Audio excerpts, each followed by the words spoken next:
Bom, pessoal, começamos aqui então a observar aqui a primeira lei de Ohm, tá? Essa primeira lei de Ohm, ela vai relacionar aqui a tensão elétrica, a resistência elétrica e a corrente elétrica em um condutor, tá? Pode ser um fio de cobre, algum metal que é bom condutor, por exemplo, de corrente elétrica.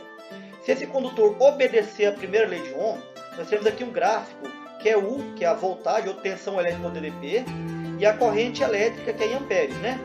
Se esse condutor obedecer a primeira lei de Ohm, então obedece essa equação aqui, né? O gráfico vai dar uma linha reta. De modo que, à medida que aumenta a corrente elétrica, aumenta então a voltagem, a tensão elétrica. Tá bom? Então esse condutor obedecendo a lei de Ohm, nós temos um gráfico de U por I em linha reta, tá? A equação a gente chama de Uri, né? Tensão é igual a resistência vezes a corrente, né? E é claro que essa relação aqui entre U dividido por I, ou seja, se eu pegar a altura do triângulo e dividir pela base dele, eu vou achar uma constante que é a resistência elétrica. Resistência elétrica é justamente a dificuldade que os elétrons têm de percorrerem o fio condutor. A gente chama isso de resistência elétrica, de resistência à corrente elétrica, tá bom? No condutor ômico, então, se eu aumentar a corrente, eu aumento a voltagem. É a mesma coisa, né? Se eu aumentar a voltagem, eu estou aumentando a corrente elétrica, né? E eu tenho a resistência elétrica nesse condutor ômico. Se esse condutor não for ômico, não vai obedecer essa equação. Então nós temos um gráfico aqui de U por I, uma curva, né? Ou pelo menos não é uma reta. Então dá para identificar um resistor ômico de um resistor não ômico pelo gráfico. Então se deu linha reta, o resistor é ômico, obedece a equação.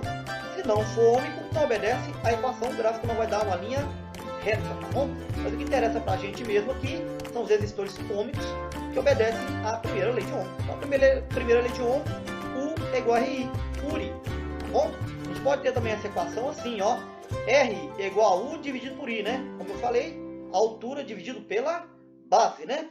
U dividido por I vai dar R, tá bom? No sistema internacional, a resistência elétrica, né, é o chamado ohms. Então, a unidade da resistência elétrica é o ohms. A gente utiliza esse símbolozinho aqui, que é o símbolo da última letra do alfabeto grego, né? Que é o ômega, né? Então, esse símbolo aqui representa a resistência elétrica, tá? Lembrando, corrente elétrica é em amperes e a tensão elétrica, ou a DDP, diferença de potencial, é em volts. Volt, ampere, resistência é em ohm, tá? Guarda bem essa equaçãozinha aqui, que ela é a base da eletrodinâmica, tá? Uri. Bora para a próxima. Pessoal, tá aqui o gráfico novamente, né? U em volts, I em amperes, linha reta significa que nós temos um resistor ômico, tá? R é igual a U dividido por I, tá bom? U é a altura, I é a base desse gráfico. Então, se eu pegar aqui, ó, a altura, que é 4, e dividir por 0,4, você vai encontrar a resistência de 10, né? 10 ohms. Então, 4 volts dividido por 0,4 amperes vai dar 10 ohms de resistência, tá? Um resistor ômico. Circuito elétrico simples, você tem aqui o gerador, que pode ser uma pilha, que é um gerador químico, o polo positivo é a cabecinha da pilha, a parte de trás aqui é o polo negativo. Circuito elétrico ligado aqui, fechado, né? Entrando aqui no corpo da lâmpada e saindo na outra partezinha da lâmpadazinha aqui, né? E segue seu caminho. Os elétrons, pessoal, eles saem do polo negativo, saem daqui, ó, e segue o seu caminho. Deixa a energia aqui na lâmpada, que vai virar luz e calor, e vai para o polo positivo. Isso que eu mostrei aqui a gente chama de sentido real da corrente elétrica, tá? Os elétrons saem do polo negativo. Nós não vamos utilizar o sentido real, nós vamos utilizar o sentido convencional da corrente elétrica. Então, com o sentido convencional é o contrário. A corrente elétrica é como se ela estivesse saindo aqui do polo positivo da pilha, tá? E vem aqui no sentido horário, né? E vai aqui para o polo negativo e fecha o circuito. Se algum ponto desse circuito aqui a gente cortar ele, então a gente interrompe a passagem de corrente elétrica e a lâmpadazinha apaga, tá bom?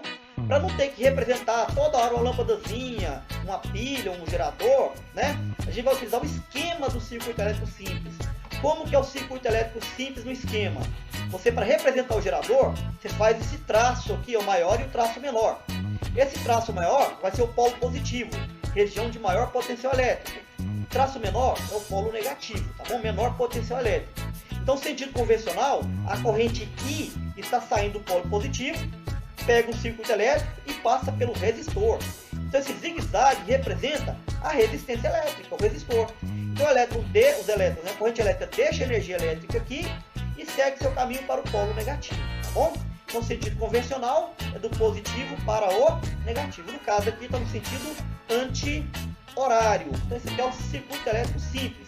Gerador, onde você tem a tensão elétrica, né? A voltagem, né?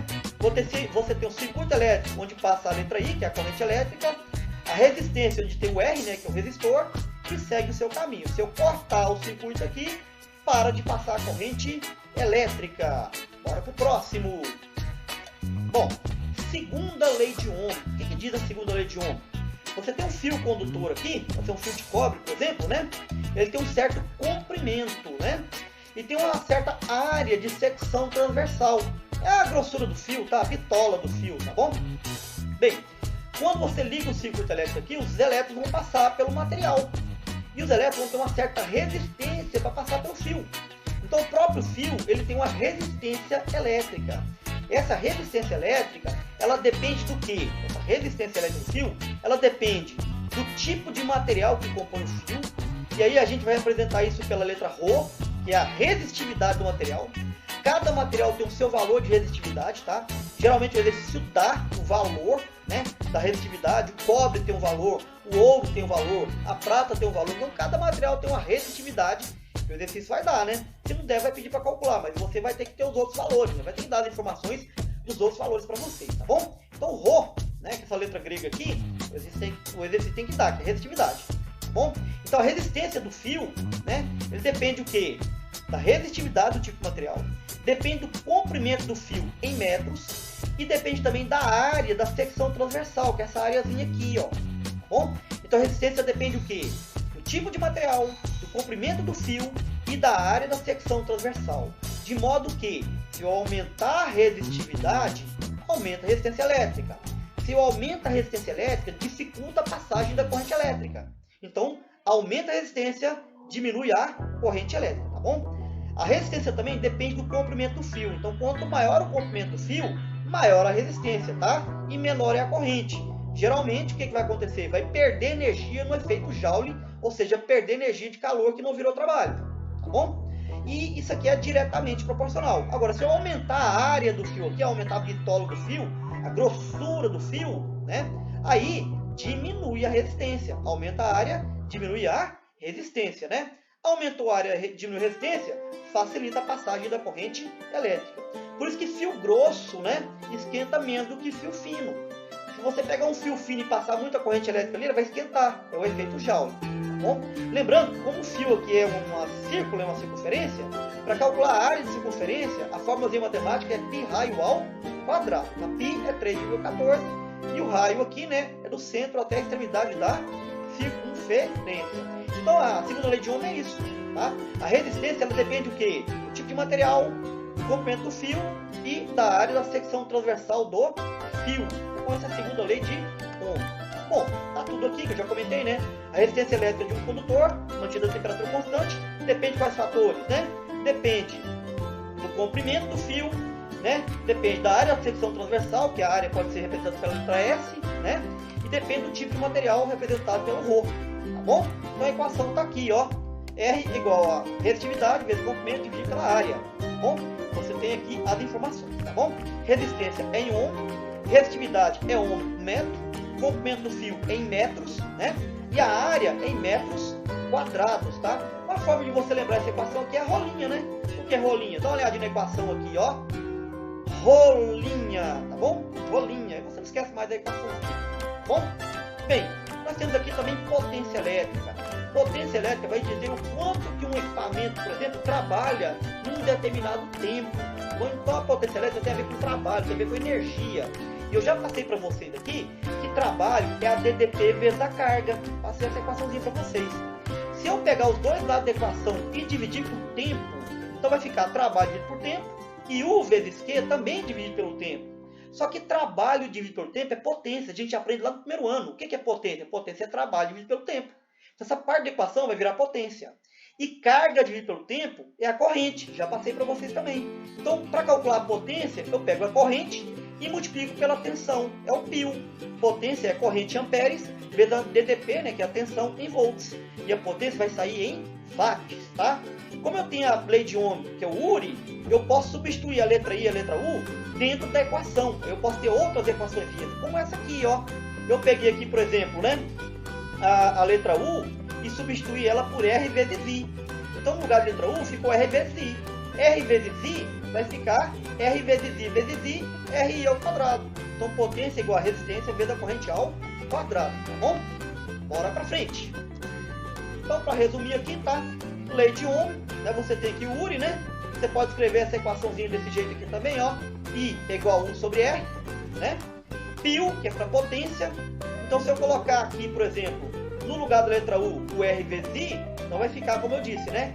I vezes R vezes I. Então, potência igual a R vezes I ao quadrado, né? Se no lugar da letra I eu colocar U sobre R, então vai ficar U vezes U ao quadrado sobre R. Então, essas duas equações aqui, na verdade, elas derivam dessa equação, né? E dessas duas aqui. Então, lembre do π, né? Como é que você calcula a potência? π. Potência é igual a I vezes U. Lembrando, potência é medida em watts. A gente pode usar quilowatt, tá bom? A palavra quilo significa 1000. Então, 1 kW é 1000 watts. Ou 1 vezes 10 a terceira watts, tá bom? Então, tá aí as explicações aí de primeira lei de Ohm, segunda lei de Ohm e potência elétrica.